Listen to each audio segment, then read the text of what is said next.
ناظرین اکرام السلام علیکم. ہماری خاص پیشکش راہ نجات میں آپ کا تہہ دل سے خیر مقدم ہے. میں ہوں اطہر سعید، آپ کا میزبان آپ کے ساتھ.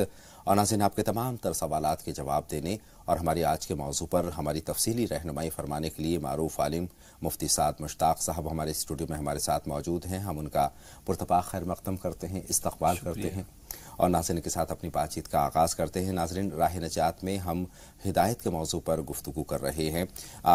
کل ہم نے ہدایت کیا ہے یہ جانا، اس کا مفہوم کیا ہے یہ جانا. ناظرین کلام پاک میں سورہ فاتحہ میں ہم ہر روز اہدنا الصراط المستقیم پڑھا کرتے ہیں. یعنی ہم اللہ سے مانگتے ہیں کہ اے اللہ تو ہمیں سیدھا راستہ دکھا. اسی کو قرآن کی ایک دوسری آیت میں وضاحت کے ساتھ بتایا گیا ہے کہ سیدھے راستوں میں کیا کیا شامل ہے.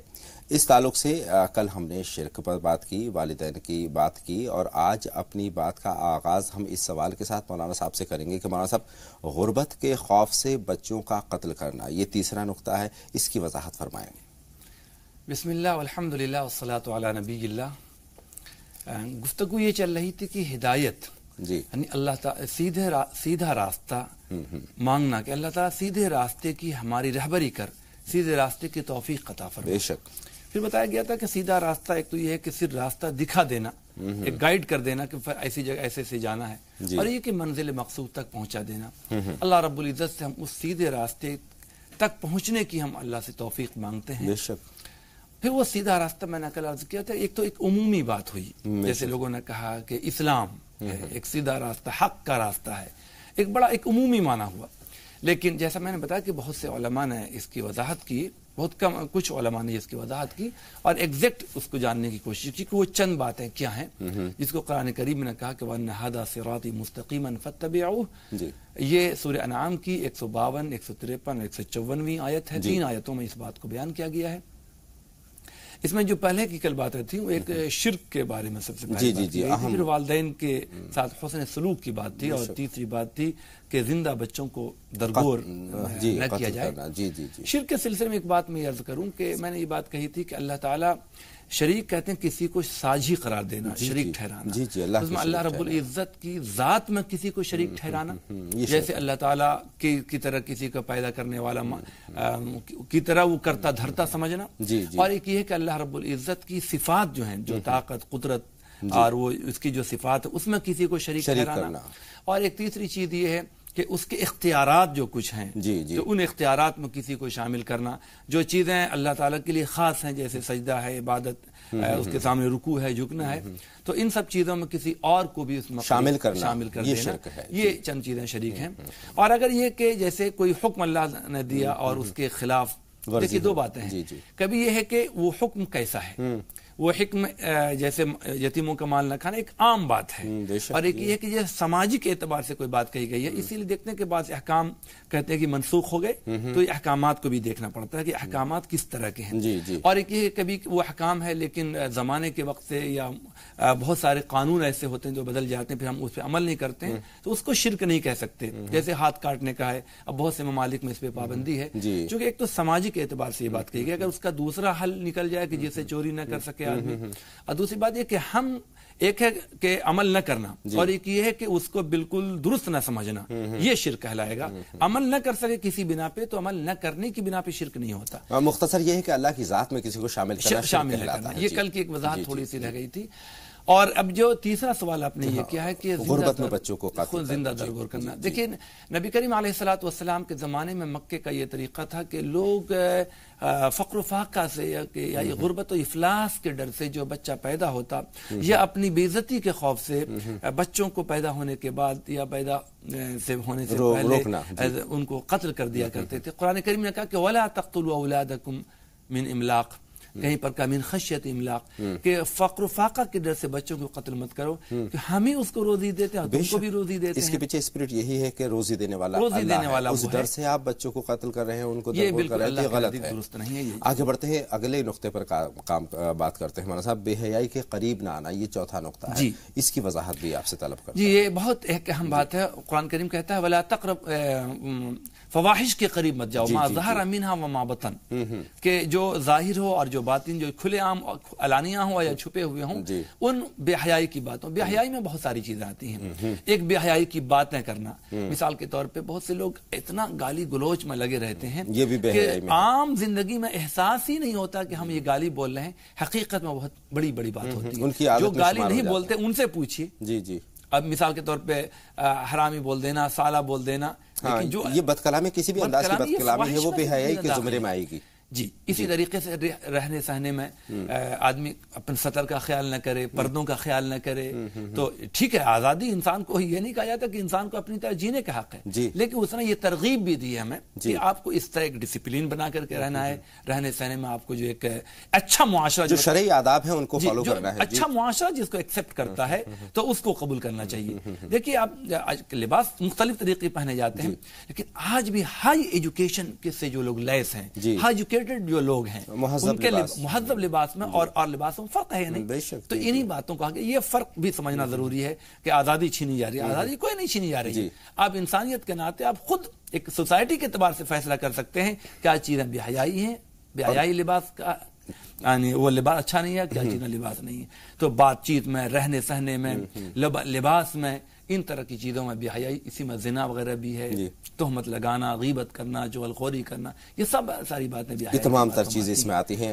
لباس پر رک کر ہم بات کرتے ہیں. آج ہم دیکھیں دور حاضر میں لباس بہت, اگر ہم اسلام کی بات کریں تو اسلام نے ڈھیلی ڈھالی لباس کی بات کہی ہے, اور جو شرعی آداب ہیں ان کو فالو کرتے ہوئے کپڑے پہننے کی بات کی ہے, زیب تن کرنے کی بات کہی ہے. لیکن آج چست ہو گئے ہیں, چھوٹے ہو گئے ہیں, تنگ ہو گئے ہیں کپڑے.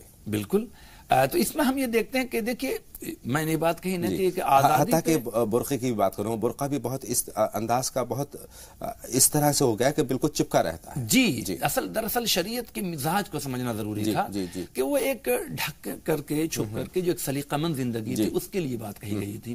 لیکن اگر اسی چیز کو ہم فیشنیبل بنا دیں کہ جو بجائے یہ کہ آدمی اٹریکٹ نہ ہو آپ کی طرف, بے حیائی کی باتیں, برائی کی باتیں نہ پھیلیں, سماج میں, سوسائٹی میں ایک اچھا معاشرہ تشکیل پائے, اس کے بجائے اگر ایسا لباس اسی کو ہم نے بنا دے جو اٹریکٹ کرنے والا ہے اور بھی اس کی طرف جو کشش ہو, جاذب ہو, تو پھر اس کے مقصد کے خلاف ہوگا. شریعت نے کچھ آداب بنائے ہیں, شریعت نے اصول بنائے ہیں, ان اصولوں کی پابندی ہمارے ہی فائدے کے لیے, اس کا کوئی فائدہ نہیں ہے. اگر ان کو سماجی طور پر دیکھیں تب بھی ہمیں فائدہ ہے, اگر آخرت کی نظر سے دیکھیں تب بھی ہمیں فائدہ ہے. تو دونوں طرح سے فائدہ ہے, اپنے فائدے کو ذہن میں رکھنا چاہیے. اچھا, اگر لباس میں اگر اچھا لباس ہم گھروں میں بھی پہنتے ہیں, جو ہم رف ٹائم ہے, رف لباس, اس میں بھی ہمارے چھوٹے بچے ہیں, اس پہ ایک اچھا امپیکٹ پڑتا ہے, اچھا اثر پڑتا ہے.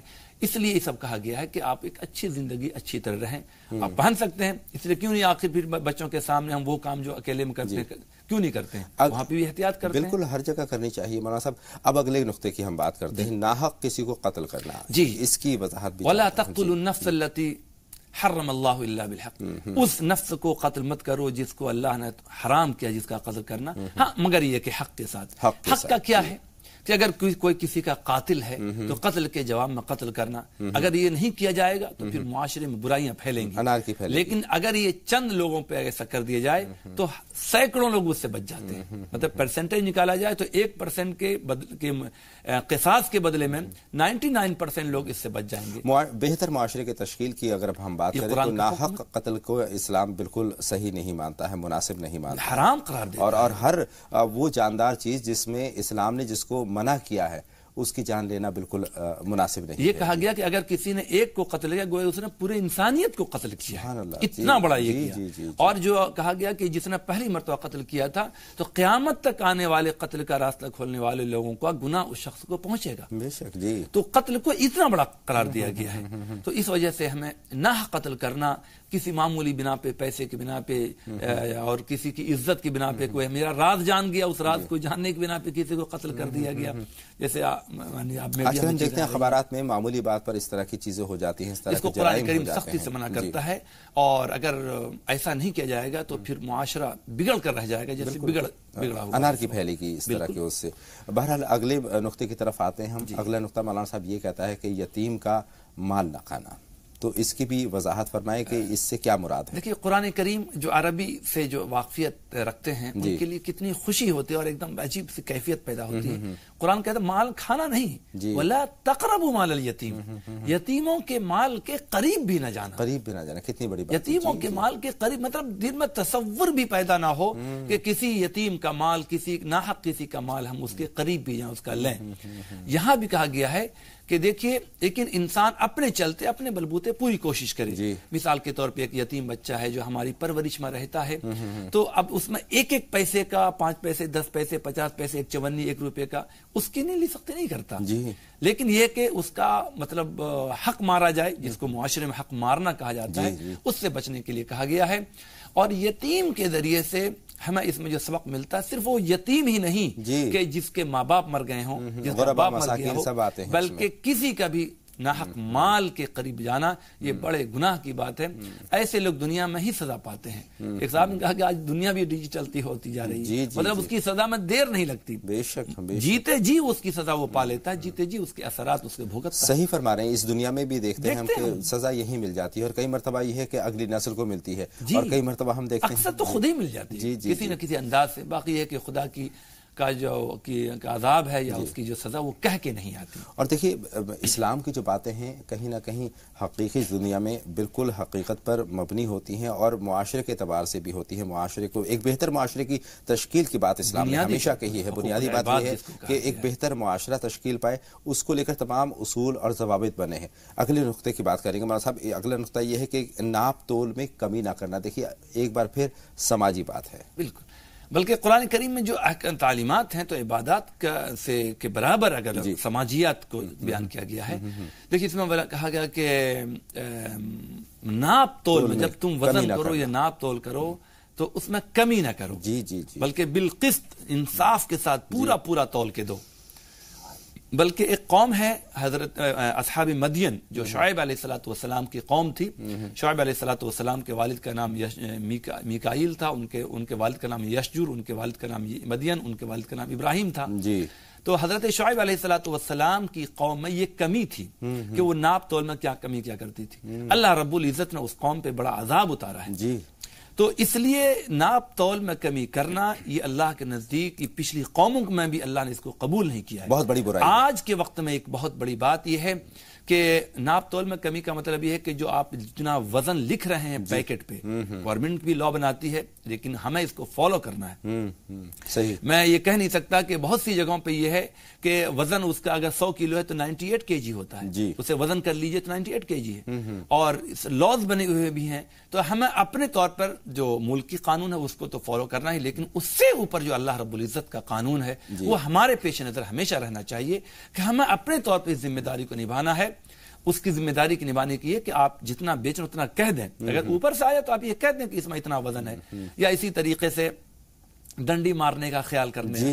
اسی طریقے سے یہ بھی ناپ تول میں کمی ہے کہ آپ پیسہ لے رہے ہیں 100 پیس لینا ہے. آپ پیسہ لے رہے ہیں جس کا 100 روپے کے اعتبار سے، اس میں چیز ڈال دے رہے ہیں آپ 80 روپے کے ریٹ کے اعتبار سے چند چیزیں اس میں ڈال دی کیونکہ ایوریج اچھا جاتا ہے. تو یہ چیزیں بھی ناپ تول میں کمی ہے. ڈپلیکیٹ چیزیں دے دینا اصلی کے نام پر. ڈپلیکیٹ دے سکتے ہیں، ڈپلیکیٹ کہہ کر کے دیجیے. یعنی تمام قسم کے جتنے فریب ہیں یہ اس میں اس زمرے میں آتے ہیں. ملاوٹ ہے. ایک عام بات قرآن یہ کہتا ہے. اب اندازہ لگائیے کہ اس وقت یہ میرے سننے والے ہوں گے، ہر طبقے کے لوگ ہوں گے کہ اگر قرآن اسلام یہ دعوت دیتا ہے، ان باتوں کو اگر یہ کہا جائے تو کتنا صاف ستھرا ایک سالڈ اسلام آتا ہے. اگر معاشرے کی بات کریں تو معاشرے کی بہتری کی بھی تمام باتیں جتنی پر ہم نے غور و خوض کیے، تمام باتیں سماجی طور پر بھی ہم دیکھیں تو اگر ان چیزوں کو فالو کیا جائے تو ایک بہتر سماج تشکیل پائے گا. اگلی نقطے کی بات کرتے ہیں مولانا صاحب. کہا گیا ہے اس میں کہ جب بھی بات کرنا انصاف کی بات کرنا، چاہے رشتہ دار ہی کیوں نہ ہو. وَإِذَا قُلْتُمْ فَعْدِلُوا وَلَوْ كَانَ ذَا قُرْبَى. جب تم بات کرو چاہے وہ تمہارا رشتہ دار ہی کیوں نہ ہو، انصاف کی بات کرو. یہ بہت مشکل ایک موڑ آتا ہے جب انسان خاندان کی، بچوں کی، والدین کی، رشتہ داروں کی بات آتی ہے اور بلکہ کمیونٹی کی بات آتی ہے. کسی بھی کمیونٹی کے لیے میں یہ عرض کروں تو وہاں پر کہیں نہ کہیں آدمی طرفداری کرتا ہے فطرتاً. کچھ خاندان، کچھ برادری کی باتیں. قرآن کریم یہ کہتا ہے کہ وَإِذَا قُلْتُمْ فَعْدِلُوا وَلَوْ كَانَ ذَا قُرْبَى. جب تم بات کرو تو انصاف کی بات کرو، حق کی بات کرو. اور کبھی طرفداری کر کے کسی کا حق مارنے کی کوشش نہ کرو. چاہے ہم پنچایت کر رہے ہوں, چاہے گھر میں بات کر رہے ہوں, بہو بیٹیاں ساس کی اور کی باتیں ہو رہی ہوں, تو ہمیں انصاف کا دامن نہیں چھوڑنا چاہیے. اگر ہم نے انصاف کی بات نہیں کی تو اللہ رب العزت کے عذاب میں ہم مبتلا ہو جائیں گے, یہاں بھی اور وہاں بھی. ہم پتہ نہیں چلے گا ہمیں, لیکن کہیں نہ کہیں ہم جو دکھی رہتے ہیں اپنے گھروں میں, تو ہمیں اس کا اپنے آپ کا محاسبہ کرنا چاہیے کہ کہیں ہم اس غلطی کی بنا پہ تو اللہ کے عذاب میں مبتلا نہیں ہیں, جو آج ہم طرح طرح کی مشکلات میں پڑے ہوئے ہیں. بہت مختصر بھی یہ ہے کہ اللہ سے کیے وعدوں کو پورا کرنا, بہت مختصر. وَبِعَهْدِ اللَّهِ أَوْفُوا, قرآن کریم کہتا ہے کہ اللہ تعالیٰ سے جو عہد کیا, اللہ تعالیٰ سے عہد کا مطلب اللہ تعالیٰ کے حکموں کے مطابق جو بندوں سے عہد کیا ہے, لین دین کا معاملہ یہ بھی آتا ہے, اور اللہ سے جو اس کی عبادت کے لیے, اس کے ماننے کی, اس کی اطاعت کا جو حکم ہے, تو ان سب میں ہم اس کو پورا عہد کرنا. مطلب یہ نہیں کہ اللہ کی عبادتوں میں, نماز, روزے, زکوٰۃ, حج میں یا اور بھی رشتہ داروں کے ساتھ اچھا سلوک, ان سب کے اندر ہم کوتاہی کریں. جو ہم ڈیوٹی دے رہے ہیں, جو ڈیوٹی کی جتنی چیزیں اس میں ہم کوتاہی کریں, ان سب نہیں, بلکہ اوفو کا لفظ پورا اس کو پورا کریں. 2 جملوں میں اس کا مفہوم سمجھا دیجئے, ہدایت سے اس کا رشتہ, ان تمام باتوں. تو اب یہ باتیں یہ کہ یہ یعنی 9 چیزیں بیان کی گئی ہیں, اگر کوئی آدمی اس پہ عمل کر, یعنی اس کو اپنانے کی, اللہ اس کی ہمیں توفیق بخش, شرک نہ کرنے کی, والدین کا اچھا سلوک کرنے کی, اور ناپتول میں کمی نہ کرنے کی, یتیموں کا مال نہ کھانے کی, اللہ ہمیں توفیق بخشے. آمین. اگر ان 9 پہ عمل کر لیتا ہے تو میں سمجھتا ہوں کہ ایک سالڈ مسلم اور ایک مسلمان کی حیثیت سے سامنے آئے گا, اور اسے زندگی میں کہیں پریشانی نہیں ہوگی. اور اب جب نماز میں ہم سورہ فاتحہ پڑھیں گے تو یہ تمام 4 چیزیں ہمارے ذہن میں ہوں گی تو اور اچھا رہے گا. بالکل. 2 کالر ہماری فون لائن پر آ چکے ہیں. عفت صاحبہ سے پہلے بات کریں گے. عفت زہرا صاحبہ, خیر مقدم, آپ کا سوال پوچھیے. السلام علیکم مولانا صاحب. وعلیکم السلام. مولانا صاحب, میرا بیٹا ہے MBBS کر چکا ہے اس سال. MBBS کر چکے ہیں؟ جی MBBS کر چکے ہیں اس سال. عظیم ماشاءاللہ. وہ جو ہے نا, وہ 6 مہینے سے پریشان ہے. وہ سیدھا بیٹا تھا میرا, کچھ بھی نہیں بول رہا تھا, مگر اب یہ ہے کہ اب وہ اتنی گالی دیتا ہے, ہم لوگوں کو بہت زیادہ گالی دیتا ہے. گالی دینے کے بعد اتنا روتا ہے نیچے پڑ کے, ایڑیاں رگڑ کے, اور بہت زبردست روتا ہے. پھر کہتا ہے چھوٹے بیٹے کو میرے کہ ڈیڈی آ جائیں گے, دروازہ بند کر دو نہیں تو مجھے مار دیں گے بھی. بالکل. آپ کو کیا لگتا ہے کیوں ہے ایسی حالت؟ بتاؤ, جو صحیح راستے پہ چلے اور ایم ڈی کرنے کے لیے تیاری کر رہا ہے, مگر وہ کچھ نہیں کر پا رہا ہے. انشاءاللہ تعالی بہتری ہوگی, بہتری کا معاملہ ہوگا. مولانا صاحب تک بات پہنچ گئی ہے. ایک کالر اور ہماری فون لائن پر موجود ہیں, پہلے ان سے بات کر لیں. ہیلو, السلام علیکم. وعلیکم السلام. ریحانہ صاحبہ, سوال پوچھیے. جی مولانا صاحب, ہمیں اپنی بیٹی کے لیے پوچھنا ہے, تو دعا کروانی ہے.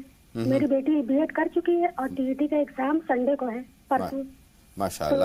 تو میری بیٹی کے لیے مولانا صاحب سے دعا کروا دیجیے کہ مطلب میری بیٹی جو ہے TET میں بہت اچھے ہائیسٹ نمبروں سے پاس ہو جائے. بہت شکریہ بہن, آپ کا سوال بھی ہم نے نوٹ کر. کالر اس وقت ہماری فون لائن پر ہیں, ان سے بات کرتے ہیں.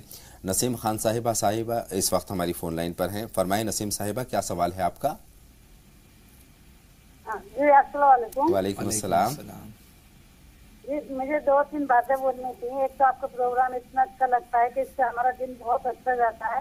بہت شکریہ بہن, بہت شکریہ. اور مولانا طارق صاحب بیان کرتے ہیں تو میں ان کا کافی ٹائم سے بیان سنتی ہوں. میری کچھ ماں بہنیں ایسی ہیں جو بولتی ہیں کہ طارق صاحب رہتے ہیں تو بیان بہت اچھا رہتا ہے, بہت دل لگتا ہے. لیکن جتنے بھی لوگ یہاں آتے ہیں مولانا صاحب, وہ سب دین کے لیے آتے ہیں اور ہمارے طرف اپنا پہنچاتے ہیں اپنی باتیں. بے شک. تو ہماری ماں بہنوں کو یہ نہیں بولنا چاہیے کہ وہ اتنا اچھا بولتے ہیں, وہ اتنا اچھا وہ کرتے ہیں. سب کے لیے انشاءاللہ یہ بولنا چاہیے. آپ کی ستائش کے لیے بہت شکریہ بہن. سوال کیا پوچھنا چاہتی ہیں, سوال بتائیں. ہاں جی, سوال میرا یہ ہے کہ میں جب ہمیں سب کو یہ معلوم ہے کہ ہمیں مرنا ہے اور مر کے اٹھنا ہے, پھر بھی ہم چغلی, غیبت اور یہ برائیوں میں رہتے ہیں. تو یہ میری ماں بہنوں کو تھوڑا سا آپ کو یہ بولیے کہ آپ چغلی سے بچیے, غیبت سے بچیے اور پڑوس کا کیجیے. ٹھیک ہے بہن, آپ کا سوال ہم نے نوٹ کر لیا ہے. بہن حسنہ بھی ہماری فون لائن پر موجود ہیں. حسنہ صاحبہ, خیر مقدم, آپ کا کیا سوال ہے؟ السلام علیکم. وعلیکم السلام. خیر مقدم, آپ کا راہ رجعت. میرا یہ سوال ہے مولانا صاحب, آپ میرا لڑکا رہے گا, بڑا نام محمد ساجد رہے گا اور محمد یاسین بھی, 2 نام ہے اس کے.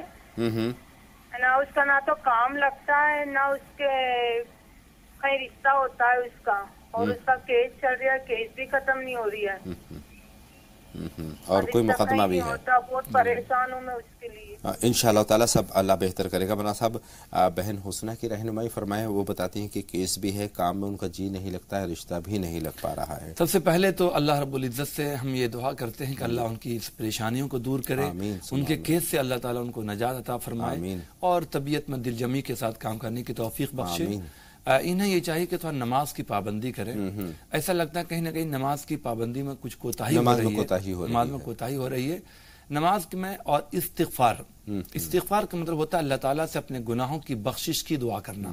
تو یہ چاہے عربی میں ہو چاہے اردو میں ہو, یا اللہ ہمارے گناہوں کو بخش دے, اور اپنے گناہوں کو یاد کر کے اس طرح کرنا. یہ دو چیزیں اگر یہ کریں گے تو ان کی پریشانی بھی دور ہوگی, کیس بھی حل ہوگا انشاءاللہ تعالیٰ. مولانا صاحب نسیم خان صاحبہ کا سوال آپ کے سپرد ہے.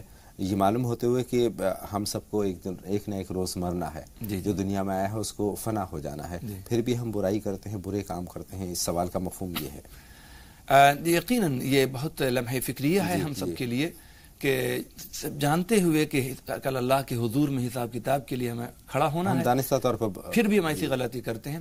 لیکن پھر بھی ایک انسان, بشری تقاضا انسان سے غلطیاں ہوتی ہیں. یہ احساس پیدا ہونا ہی دین کی گویا کہ اس میں رمق باقی ہے اور دین میں چنگاری باقی ہے. جب احساس زیاں جاتا رہا تو پھر قافلے سے سب کچھ لوٹ گیا. ندامت ہونی چاہیے, اور توبہ بھی اسی کو کہتے ہیں. تو اگر یہ ندامت باقی تب انسان کو توبہ کی توفیق ہوتی ہے, اور جب یہ احساس مر جاتا ہے تو پھر توبہ کی توفیق نہیں ہوتی. تو انسان سے غلطیاں ہوتی ہیں, انسان کو چاہیے کہ اللہ کے حضور میں گڑ گڑا کر کے دعا مانگے. اگر یہ بار بار دعائیں کرتا رہے گا اور عزم کرتا رہے گا, عزم کے لیے ایک چھوٹا سا عمل جو لکھا ہوا ہے کہ انسان اپنی زبان سے دہرائے, بلا وجہ بھی دہرائے کہ میں یہ کام ہرگز ایسا نہیں کروں گا, میں یہ کام ہرگز ایسا نہیں کروں گا. اس کو گھروں میں بھی بولنا چاہیے. بولتے بولتے وہ دلوں میں وہ چیز جمتی ہے انشاءاللہ تعالیٰ. اور بہن نسیم کا یہ جذبہ بہت اچھا ہے کہ انہوں نے اس چیز کو محسوس کیا اور یہ چاہتے ہیں کہ معاشرے سے یہ چیز ختم ہونی چاہیے. بالکل. دو کالر ہیں اور اتفاق کی بات ہے دونوں کا نام آسما ہے, ہماری فون لائن پر ہیں, ان سے بات کرتے ہیں. آسما صاحبہ خیر مقدم, آپ کا سوال پوچھیے. ہمارا یہ سوال ہے, دو سوال ہے. گھر میں پریشان رہتے ہیں, کام نہیں چلتا اور پیسے میں برکت نہیں ہے, اور بچی کا رشتہ آ رہا اور ہو رہا نہیں. بہت شکریہ بہن, رشتے کی بات بھی انہوں نے کہی ہے. آسما صاحبہ آپ فرمائیں, آپ کا کیا سوال ہے؟ السلام علیکم. وعلیکم السلام. کہاں سے کال کیا آپ نے؟ جی ہم کانپور جاجموں سے بول رہے ہیں. جی فرمائیں.